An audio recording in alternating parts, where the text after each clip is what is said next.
I'm Kevin Waugh, the Member of Parliament for Saskatoon-Grasswood, along with Tom Likiski, the Member of Parliament for Lake Centre. Moose Jaw, Lake Centre, Lanigan. Yeah, Moose Jaw, Lake Centre, Lanigan. Tom, I know you border up against me in Saskatoon, but this has been historic here the last, we're well over 24 hours voting here, and it's kind of been a historic time.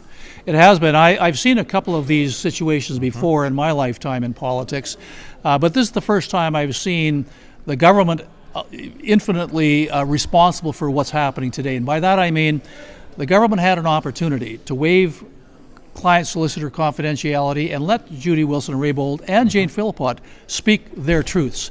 They refused to do that. They shut down the Justice Committee so none of them could speak, and that only left us with a few limited options to do from a procedural standpoint, one of which was to force a series of votes for 24 to 30 hours as punishment to the government to try and force them into reconsidering.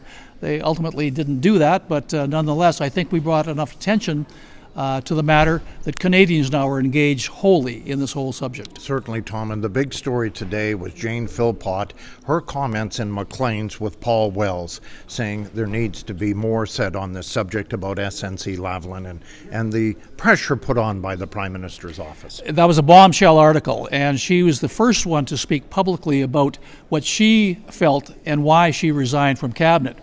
She reiterates and reinforces what Jody Wilson-Raybould has said. There is much more to this story that needs to be told. Canadians need to find out the whole truth as to the resignations behind those two very strong, independent, qualified cabinet ministers. But until such time the Prime Minister releases them to speak freely, Canadians won't know that truth, and that's shameful. It certainly is. Kevin Waugh with Tom Likiski. We continue to vote here in West Block in the House of Commons in Ottawa.